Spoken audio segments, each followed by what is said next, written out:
你係咪有關節痛、肩頸痛、腰痛、手痛無力？呢條視頻話你知，我哋常見嘅痛係點樣嚟嘅？覺得對你有用或者有幫助，點個 like 啦！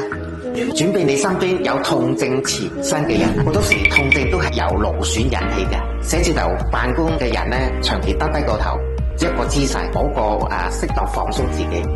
到佢收工嗰時候就肩頸痛，即係好多時青年嘅打波膝頭哥痛，地盤工作嘅人打乒乓波、打羽毛球嗰啲扭傷或者健身手腕受傷嘅，呢啲都係常見嘅。所以主要關節痛咧，最主要都係同勞損。譬如話寫字樓嘅人休息佢嚟講，一定往往係適當嘅體力運動，對佢嚟講都係一個適當嘅休息嘅。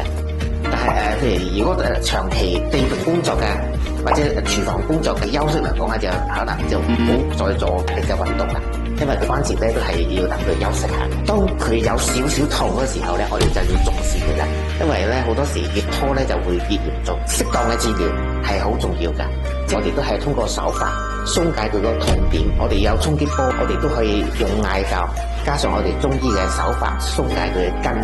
我哋有一摸邊條筋有問題，我哋可以鬆解佢，等佢唔會咁收得咁緊，放鬆咗佢，佢發力咧就唔會咁痛。關注我，健康知多啲。